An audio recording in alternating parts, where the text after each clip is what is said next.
فرق کا سبب۔ ستمبر 1986 میں سول، کوریا میں 10ویں ایشیائی کھیل ہوئے۔ اس 16 روزہ مقابلے میں ساؤتھ کوریا کو مجموعی طور پر سب سے زیادہ میڈلز ملے۔ میڈلز حاصل کرنے والے ملکوں کی تفصیل کے مطابق 3 قوموں چین، کوریا اور جاپان نے 270 سونے کے میڈلز میں سے 245 میڈلز حاصل کیے۔ ساؤتھ کوریا کے مقابلے میں ہندوستان بہت بڑا ملک ہے، مگر ہندوستان اس مقابلے میں ساؤتھ کوریا سے بہت پیچھے رہا۔ اس پر تبصرہ کرتے ہوئے نئی دہلی کے انگریزی اخبار انڈین ایکسپریس نے لکھا ہے کہ کوریا والوں نے اپنے کھلاڑیوں کو چننے کے لیے ایک کمپیوٹر کا استعمال کیا اور ہر کھیل کے لوگوں کی تربیت پر $1 ملین خرچ کیے۔ یہ تربیتی عمل 2 سال تک جاری رہا۔ ہندوستان نے اپنا روایتی طریقہ کوشش کرو خواہ ہار جاؤ اختیار کیا، جو اس کی پرانی بیماری علاقائیت اور اقربا نوازی سے بھی پوری طرح خالی نہ تھا۔ The Koreans used a computer to select their athletes and spent $1 million to train them for each discipline for 2 years.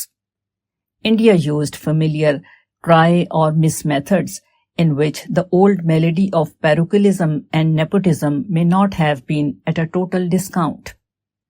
دوسرے لفظوں میں یہ کہ کوریا والوں نے اپنے کھلاڑیوں کا انتخاب ان کے ذاتی جوہر کو دیکھ کر کیا، اور ہندوستان میں کھلاڑیوں کا انتخاب زیادہ تر تعلقات کی بنیاد پر کیا گیا۔ کوریا نے بہت سے کھلاڑیوں کے بارے میں ضروری معلومات کمپیوٹر کے اندر بھر دیں، اور پھر کمپیوٹر نے مشینی غیر جانبداری کے ساتھ جو فیصلہ کیا اس کو مان لیا۔ اس کے برعکس ہندوستان میں انتخاب کی بنیاد یہ تھی کہ یہ میرا رشتہ دار ہے اور یہ میرے علاقے کا آدمی ہے۔ جہاں طریقے میں اس قسم کا فرق پایا جائے، وہاں نتیجے میں فرق پیدا ہو جانا لازمی ہے۔ مل کر کام کرنا۔ شہد کی تیاری ایک بے حد محنت طلب کام ہے۔ بہت سی مکھیاں لگاتار رات دن کام کرتی ہیں، تب وہ چیز وجود میں آتی ہے جس کو شہد کہا جاتا ہے۔ اس کی وجہ یہ ہے کہ کسی ایک پھول میں اس کے رس کی مقدار بہت تھوڑی ہوتی ہے۔ بے شمار پھولوں کا رس جمع کیا جاتا ہے، تب کہیں یہ ہوتا ہے کہ شہد کی قابل لحاظ مقدار تیار ہو سکے۔ 1 پاؤنڈ شہد تیار کرنے کے لیے شہد کی مکھیوں کو مجموعی طور پر بعض اوقات 3 لاکھ میل کا سفر طے کرنا پڑتا ہے۔ مشاہدہ بتاتا ہے کہ ایک مکھی کی عمر چند مہینے سے زیادہ نہیں ہوتی، اس لیے کوئی ایک مکھی تنہا 1 پاؤنڈ شہد تیار نہیں کر سکتی، خواہ وہ اپنی عمر کا ہر لمحہ پھولوں کا رس جمع کرنے میں لگا دے۔ اس مشکل کا حل شہد کی مکھیوں نے اجتماعی کوشش میں تلاش کیا ہے، یعنی جو کام ایک مکھی نہیں کر سکتی اس کو لاکھوں مکھیاں مل کر انجام دیتی ہیں۔ جو کام ایک کے لیے ناممکن ہے وہ اس وقت ممکن بن جاتا ہے جبکہ کرنے والے لاکھوں میں ہوں۔ یہ قدرت کا سبق ہے۔ اللہ تعالیٰ کے لیے یہ ممکن تھا کہ شہد کے بڑے بڑے ذخیرے زمین پر رکھتے، جس طرح پیٹرول اور پانی کے ذخیرے بہت بڑی مقدار میں زمین پر جگہ جگہ موجود ہیں، مگر شہد کی تیاری کو اللہ نے ایک بے حد پیچیدہ نظام سے وابستہ کر دیا۔ اس حیرت انگیز نظام کے اندر انسان کے لیے بے شمار سبق ہیں۔ ان میں سے ایک سبق وہ ہے جس کا اوپر ذکر ہوا۔ انسانی زندگی میں کچھ کام ایسے ہیں جن کو ہر آدمی کم وقت میں اپنی ذاتی کوشش سے انجام دے سکتا ہے، مگر کچھ کام ایسے ہوتے ہیں جن کو کوئی شخص تنہا انجام نہیں دے سکتا۔ ایسے کام کو واقعہ بنانے کی واحد ممکن شکل وہی ہے جو شہد کی مکھی کی مثال میں نظر آتی ہے، یعنی بہت سے لوگ مل کر اسے انجام دیں۔ تاہم مل کر کام کرنا ہمیشہ ایک قربانی کی قیمت پر ہوتا ہے، اور وہ قیمت صبر ہے۔ فرد کے اندر اٹھنے والے باغیانہ جذبات کو کچلنا ہی وہ چیز ہے جو اجتماعی عمل کو ممکن بناتی ہے۔ اس قربانی کے بغیر کبھی اجتماعی عمل ظہور میں نہیں آتا۔ حقیقی حل۔ ایک فارسی شاعر نے کہا ہے کہ ہم نے اپنے دوست سے 100 بار جنگ کی اور 100 بار صلح کی، مگر اس کو ہماری جنگ اور صلح کی خبر بھی نہ ہو سکی، کیونکہ یہ سب ہم خود ہی خود اپنے اندر کرتے رہے۔ 100 بار جنگ کر دے بیو، صلح کر دے ایم، اورا خبر نہ بودے ز صلحو ز جنگے ماں۔ یہ بات بظاہر شاعری کی دنیا کی ہے، مگر یہ حقیقت کی دنیا کے لیے بھی نہایت اہمیت رکھتی ہے۔ کسی بڑے مقصد کے حصول کے لیے جس صلاحیت کے افراد درکار ہوتے ہیں وہ بھی عین وہی صلاحیت ہے جس کا ذکر اس شعر میں کیا گیا ہے، یعنی اپنے اندر پیدا ہونے والی شکایت کو خود ہی اپنے اندر ختم کر لینا۔ کوئی بڑا مقصد کوئی شخص تنہا حاصل نہیں کر سکتا، ہر بڑے مقصد کے لیے بہت سے آدمیوں کی متحدہ کوشش ضروری ہوتی ہے، مگر متحدہ کوشش ہمیشہ ایک مسئلہ بھی پیدا کرتی ہے، اور وہ ہے افراد کا باہمی اختلاف۔ جب بھی بہت سے لوگ مل کر کوشش کریں تو لازماً ان کے درمیان طرح طرح کی شکایتیں اور تلخیاں پیدا ہوتی ہیں۔ کبھی تقسیم میں کسی کو کم ملتا ہے اور کسی کو زیادہ، کسی کو باعتبار عہدہ اونچی جگہ ملتی ہے اور کسی کو نیچی، کسی کی کوئی بات دوسرے کے لیے تکلیف دہ ثابت ہوتی ہے اور کسی کا کوئی عمل دوسرے کو اپنے مفاد کے خلاف نظر آتا ہے۔ غرض بار بار ایک دوسرے کے درمیان ایسی باتیں ہوتی ہیں جو آپس کی تلخی پیدا کریں، جو ایک دوسرے کے خلاف غصہ، حسد، انتقام اور عداوت میں مبتلا کر دیں۔ ایسے موقع پر قابل عمل حل صرف ایک ہے، اور وہ یہ کہ ہر آدمی ایک خود اصلاحی مشین بن جائے، وہ اپنے اندر پیدا ہونے والے ہیجان کو خود ہی ٹھنڈا کر لے، وہ اپنی شکایت کو خود ہی اپنے اندر رفع کر لے۔ خلیفہ دوم حضرت عمر فاروق رضی اللہ تعالیٰ عنہ نے جب خالد بن ولید رضی اللہ تعالیٰ عنہ کو سپہ سالاری کے عہدے سے معزول کیا تو فوری طور پر حضرت خالد کے دل میں شدید رد عمل پیدا ہوا، مگر پھر اسی لمحے انہوں نے یہ کہہ کر اپنے آپ کو مطمئن کر لیا کہ تم جو کچھ کر رہے تھے خدا سے انعام پانے کی امید میں کر رہے تھے، پھر تم کو عمر سے خفا ہونے کی کیا ضرورت۔ انہوں نے حضرت عمر سے شکایت کرنے کے بجائے اپنی اصلاح آپ کر لی۔ اجتماعی عمل۔ امریکہ کے جہاز ساز کارخانے 50,000 ٹن کا ایک ٹینکر 16 مہینے میں بناتے ہیں۔ اسپین میں وہ 24 مہینے میں بن کر تیار ہوتا ہے، مگر جاپان کے جہاز ساز اسی ٹینکر کو صرف 8 مہینے میں بنا لیتے ہیں۔ اس جاپانی معجزے کا راز کیا ہے؟ مغربی ماہرین نے مکمل جائزے کے بعد بتایا ہے کہ اس کی خاص وجہ ٹیم ورک ہے۔ جاپان کے کاریگر، منتظمین اور افسران سب حد درجے اتحاد کے ساتھ کام کرتے ہیں۔ عمل کے دوران کسی بھی مرحلے میں ان کا اتحاد نہیں ٹوٹتا۔ اس کا نتیجہ انہیں کم وقت میں معیاری سامان کی صورت میں مل رہا ہے۔ جاپانی کلچر اور طریقہ کار میں اجتماعی ہم آہنگی یعنی گروپ ہارمنی رچی بسی ہوئی ہے۔ خاندان میں، کارخانے میں، چھوٹے اور بڑے اداروں کے درمیان ہر جگہ ہم آہنگی جاپانی کیریکٹر کا امتیازی وصف یعنی ڈسٹنکٹیو فیچر بن چکا ہے۔ جاپانی امور کے ایک ماہر ولیم اوشی کے الفاظ میں Every activity in Japan is group activity and not a springboard to individual glory and personal advertisement۔ Japan میں ہر سرگرمی اجتماعی سرگرمی ہے، وہاں کوئی سرگرمی انفرادی عظمت یا شخصی اشتہار کا ذریعہ نہیں بنائی جاتی۔ جاپانیوں کی یہ خصوصیت ان کی قومی ترقی کا سب سے بڑا راز ہے۔ زیادہ بڑی ترقی ہمیشہ اس وقت حاصل ہوتی ہے جبکہ زیادہ بڑی تعداد ایک دوسرے کے ساتھ مل کر کام کرے۔ مل کر کام کرنے میں اصل رکاوٹ یہ ہے کہ افراد کی انفرادی شخصیت اس میں نہیں ابھرتی۔ جس قوم کے افراد میں اپنی انفرادی شخصیت بنانے کا مزاج ہو وہ قوم کبھی متحدہ عمل میں کامیاب نہیں ہو سکتی، اور اسی لیے وہ کوئی بڑی ترقی بھی نہیں کر سکتی۔ بڑی ترقی حاصل کرنے کا سب سے آسان طریقہ اتحاد ہے۔ اتحاد ایک کو کئی بنا دیتا ہے، وہ کوشش کی مقدار کو 1000 گنا زیادہ کر دیتا ہے۔ اتحاد کا طریقہ۔ اقوام متحدہ کی جنرل اسمبلی کا یہ قاعدہ ہے کہ باری باری ہر میعاد پر مختلف علاقائی گروہوں کو صدارت کا موقع دیا جاتا ہے۔ پچھلی میعاد میں لاطینی امریکہ کو صدر مقرر ہونا تھا، مگر جب انتخاب کا مسئلہ اقوام متحدہ کی جنرل اسمبلی میں پیش ہوا تو لاطینی امریکہ کے ممالک کسی ایک ممبر ملک کی صدارت پر متفق نہ ہو سکے۔ نتیجہ یہ ہوا کہ 158 ممبران کی پوری اسمبلی سے ووٹ لیا گیا اور عمومی ووٹوں کی کثرت سے اس کا فیصلہ کیا گیا۔ یہی صورت اکثر حالات میں پیش آتی ہے۔ موجودہ میعاد میں افریقہ کی باری تھی۔ جب یہ مسئلہ زیر غور آیا تو افریقی ممالک نے اتفاق رائے سے منظور کر لیا کہ زیمبیا کے مندوب مسٹر پال لوساکا 39ویں جنرل اسمبلی کے صدر ہوں گے۔ اقوام متحدہ کی جنرل اسمبلی کا 39واں سیشن ستمبر 1984 میں شروع ہوا۔ واضح ہو کہ افریقی ممالک نظریاتی اعتبار سے ایک دوسرے سے کافی مختلف ہیں۔ مثلا لیبیا پرجوش انقلابی ہے، مصر معتدل پالیسی پر عامل ہے، موزمبیق میں مارکسی حکومت ہے، زائر ایک قدامت پرست ملک ہے۔ ان کے درمیان اندرونی معاملات میں کافی اختلافات ہیں۔ اس کے باوجود بین الاقوامی انجمن میں انہوں نے نادر اتفاق رائے کا ثبوت دیا ہے۔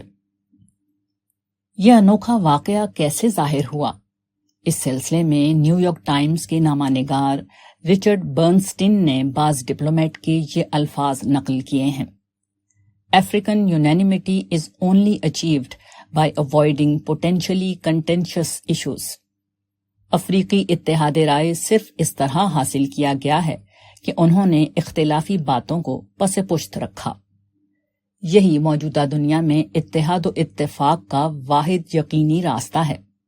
انسانوں کی راہیں ہمیشہ مختلف ہوتی ہیں۔ یہ ممکن نہیں کہ ہر معاملے میں تمام لوگ بالکل متفق الرائے ہو جائیں۔ ایسی حالت میں باہمی اتحاد کی صورت صرف یہ ہے کہ اتحاد کی خاطر اختلاف کو بازو میں رکھ دیا جائے۔ اختلاف کو ختم کر کے اتحاد قائم نہیں ہوتا۔ اتحاد ہمیشہ صرف اس وقت قائم ہوتا ہے جبکہ کچھ لوگ اپنے اختلاف کو صبر کے خانے میں ڈالنے پر راضی ہو جائیں۔ متحدہ عمل۔ اسٹیم انجن چلانے والا آدمی آگ کے سامنے کھڑا ہوتا ہے۔ اس کے بعد ہی یہ ممکن ہوتا ہے کہ وہ مادی مجموعہ متحرک ہو جس کو مشین کہتے ہیں۔ اسی طرح مل کر کام کرنے والوں کو برداشت کی زمین پر کھڑا ہونا پڑتا ہے۔ جو لوگ برداشت کے لیے تیار نہ ہوں وہ ایک دوسرے کے ساتھ مل کر کام بھی نہیں کر سکتے۔ جب بھی کچھ لوگ باہم مل کر کام کریں تو لازماً ایسا ہوتا ہے کہ ایک کو دوسرے سے اختلاف پیدا ہوتا ہے۔ ایک کے دل میں دوسرے کے خلاف شکایت کے جذبات بھڑکتے ہیں۔ ایسا بہرحال ہوتا ہے۔ جمع ہونے والے لوگ انفرادی طور پر خواہ کتنے ہی اچھے ہوں مگر ایک دوسرے کے خلاف اس قسم کے منفی جذبات لازماً پیدا ہوتے ہیں۔ ان کی پیدائش کو کسی حال میں روکا نہیں جا سکتا۔ ایسی حالت میں متحدہ کوشش اور مشترکہ عمل کو کیسے ممکن بنایا جائے؟ اس کی ایک ہی صورت ہے اور وہ ہے اختلاف کے باوجود متحد رہنا۔ لوگوں کو شعوری طور پر اتنا بیدار ہونا چاہیے کہ وہ ہر شکایت کو پی جائیں، ہر جذباتی رد عمل کو اپنے سینے میں دفن کر دیں۔ وہ اتحاد کو باقی رکھنے کی خاطر ہر اختلافی بات کو برداشت کرتے رہیں۔ یہ مطالبہ کسی ناممکن چیز کا مطالبہ نہیں ہے، یہ عین وہی چیز ہے جس کو ہر آدمی عملاً اپنے گھر میں اختیار کیے ہوئے ہے۔ ایک گھر جس کے اندر چند افراد یا خاندان مل کر رہتے ہوں، ان میں روزانہ کسی نہ کسی بات پر ناگواری پیش آتی ہے۔ روزانہ ایک کے دل میں دوسرے کے خلاف شکایتی جذبات ابھرتے ہیں، مگر پھر خونی رشتہ غالب آتا ہے۔ بار بار ناگواری پیدا ہوتی ہے اور بار بار باہمی محبت کا جذبہ اسے ختم کرتا رہتا ہے۔ اس طرح گھر کا اتحاد برقرار رہتا ہے۔ ہر گھر اختلاف کے باوجود متحد رہنے کی عملی مثال ہے۔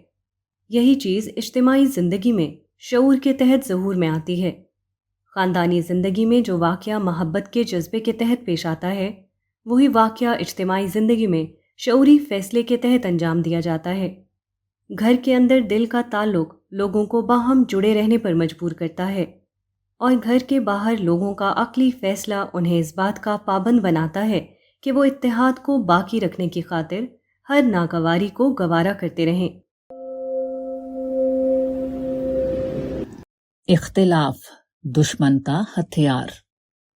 اسرائیل کے سابق وزیر جنگ موشے دایان نے اپنی خود نوشت سمان عمری the story of my life میں لکھا تھا، یہ غیر متحد عرب جو ہر چھوٹے بڑے مسئلے پر ایک دوسرے سے لڑتے رہتے ہیں، اسرائیل کے لیے کوئی خطرہ نہیں بن سکتے۔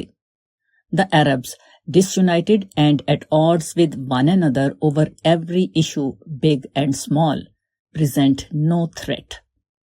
اب 1983 کے نصف آخر میں خود فلسطینی تنظیم الفتح میں اختلاف اور باہمی ٹکراؤ شروع ہو گیا ہے۔ لبنان میں فلسطینیوں کی ناکامی کے بعد ان کے ایک بڑے طبقے میں یاسر عرفات کی قیادت پر اعتماد اٹھ گیا ہے۔ وہ ابو موسیٰ کے جھنڈے کے نیچے یاسر عرفات کو قیادت سے ہٹانے کے لیے اٹھ کھڑے ہوئے ہیں۔ دوسری طرف یاسر عرفات قیادت کے منصب سے ہٹنے کے لیے تیار نہیں ہیں۔ اس طرح فلسطینیوں میں دو گروہ بن گئے ہیں اور وہ آپس میں خون ریز تصادم میں مصروف ہیں۔ ان حالات کا تذکرہ کرتے ہوئے اخبار واشنگٹن پوسٹ نے اسرائیل کے وزیر خارجہ ایٹزیک شامیر کا قول نقل کیا ہے۔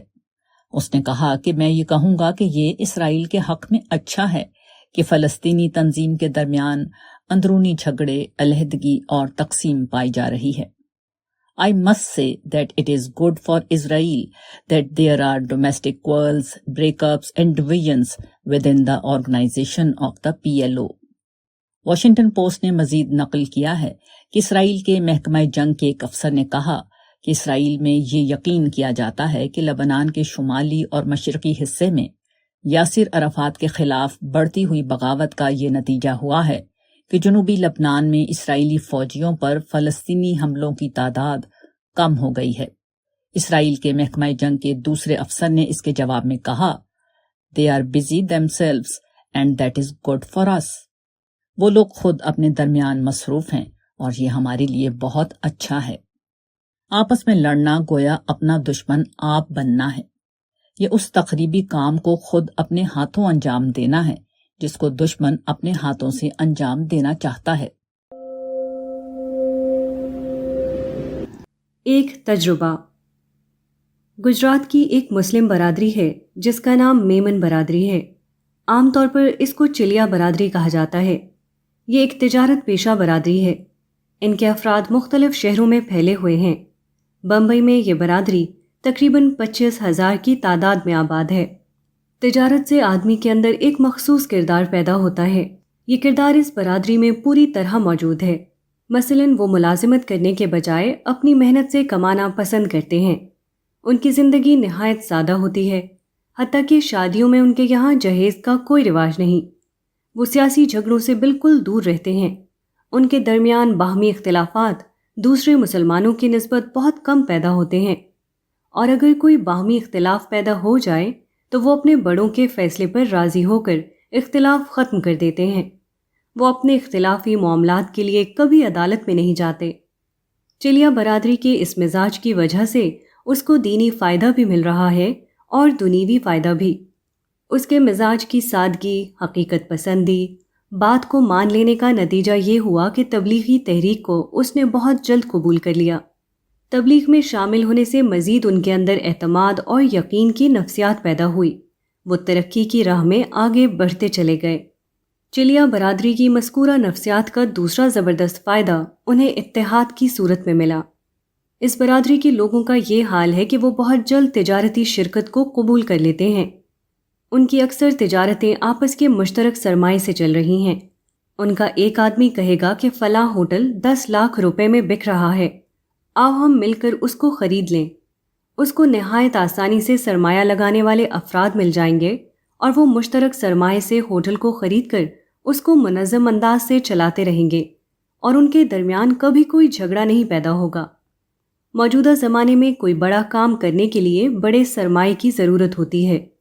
یہ سرمایہ عام طور پر بینک فراہم کرتا ہے۔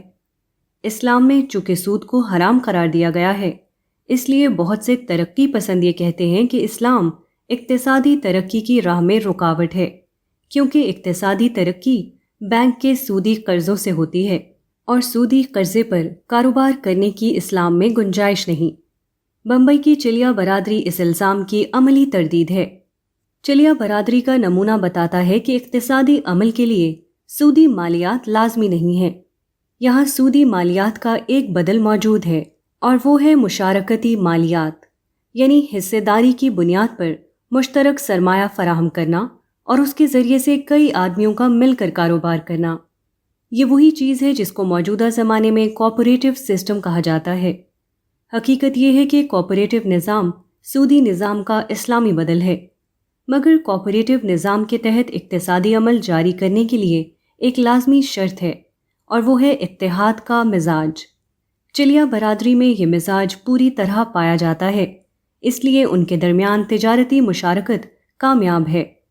عام مسلمانوں میں یہ مزاج موجود نہیں، اس لیے ان کے یہاں تجارتی مشارکت بھی نہیں پائی جاتی۔ اتحاد و اتفاق ایک ایسی چیز ہے جو ہر اعتبار سے مفید ہے، دین کے اعتبار سے بھی اور دنیا کے اعتبار سے بھی، مگر یہی وہ سب سے قیمتی چیز ہے جو آج مسلمانوں میں سب سے کم پائی جاتی ہے۔ زندگی میں سب سے زیادہ اہمیت قومی مزاج کی ہوتی ہے۔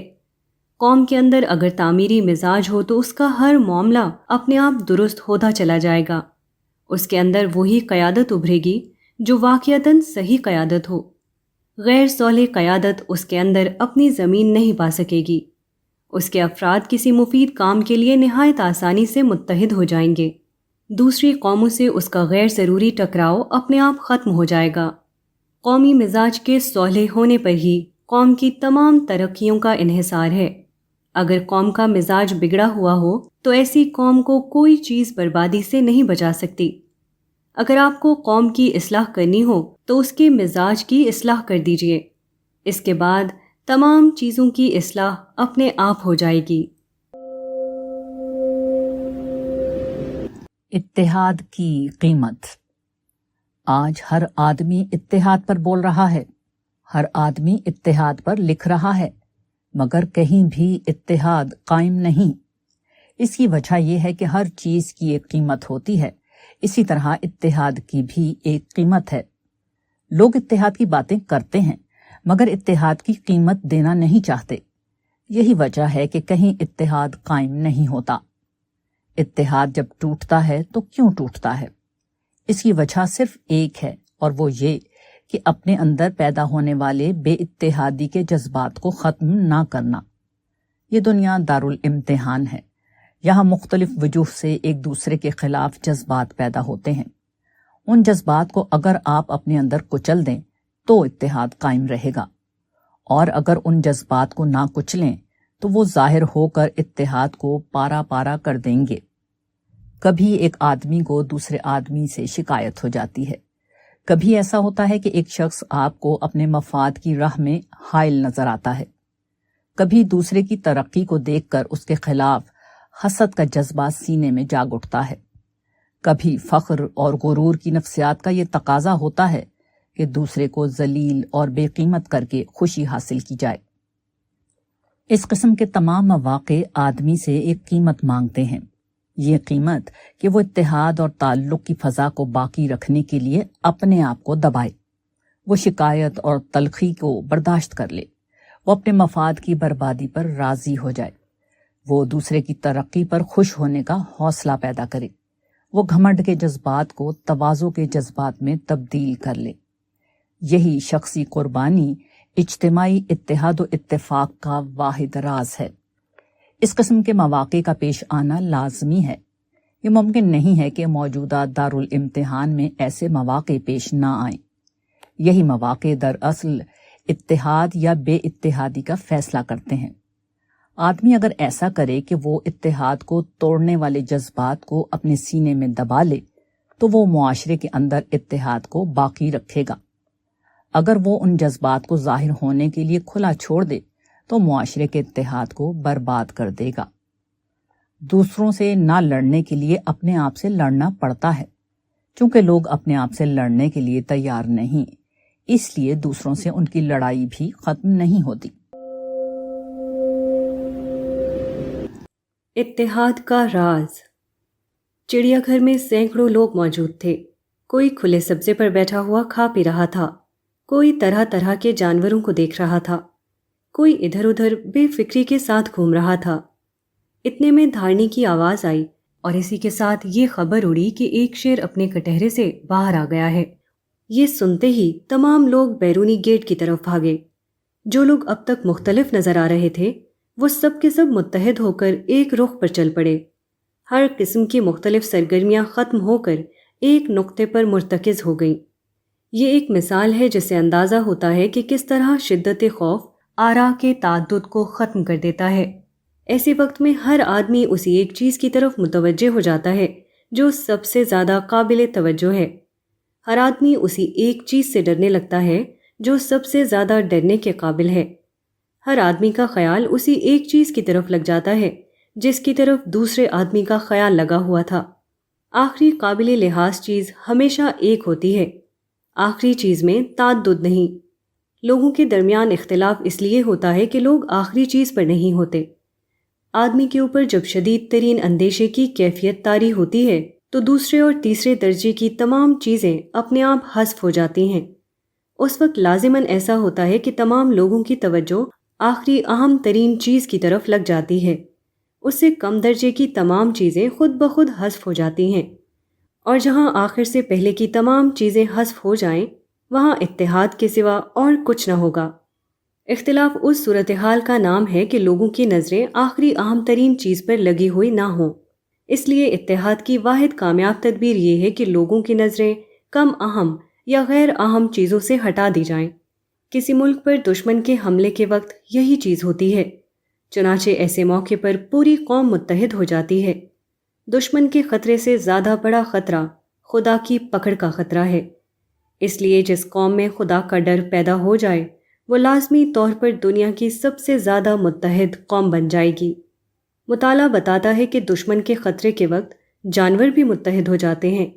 خطرناک سیلاب میں کتا اور بلی یا نیولا اور سانپ دونوں ایک جگہ چپ چاپ بیٹھے ہوئے دیکھے گئے ہیں، مگر یہ اتحاد کی حیوانی سطح ہے۔ انسانی اتحاد وہ ہے جو خدا کے خوف اور آخرت کی فکر سے پیدا ہو۔ یہ دوسرا اتحاد زیادہ اعلیٰ ہے اور زیادہ پائیدار بھی۔ شکایات ہندوستان کی آزادی سے پہلے کا واقعہ ہے۔ دیہات کے ایک آدمی شہر آئے اور اپنے ایک ملاقاتی کے یہاں مقیم ہوئے۔ ان کی ضیافت کے لیے گھر کے اندر سے خربوزہ بھیجا گیا۔ ایک بڑی پلیٹ میں خربوزے کے ساتھ چھری رکھی ہوئی تھی۔ انہوں نے جب اس کو دیکھا تو سخت حیران ہوئے۔ انہوں نے کہا کہ میری سمجھ میں نہیں آتا کہ خربوزے اور چھری کا کیا جوڑ ہے، حتیٰ کہ انہوں نے خربوزہ کھائے بغیر اسے لوٹا دیا۔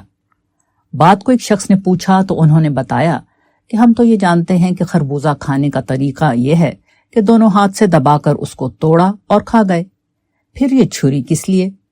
میں تو اسے ٹونا ٹوٹکا سمجھا، اس لیے میں نے اسے نہیں کھایا۔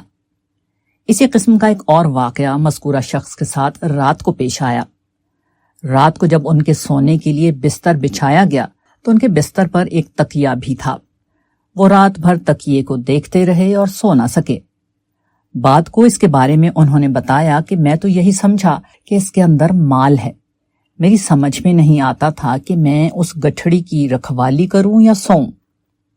اکثر ایسا ہوتا ہے کہ ایک آدمی کو دوسرے کے بارے میں شکایت پیدا ہو جاتی ہے، حتیٰ کہ وہ اس کے خلاف سخت برہم ہو جاتا ہے۔ اپنے طور پر وہ یہ سمجھتا ہے کہ اس کی شکایت اور برہمی بالکل بجا ہے، حالانکہ اس کی وجہ صرف اس کا ناقص علم ہوتا ہے۔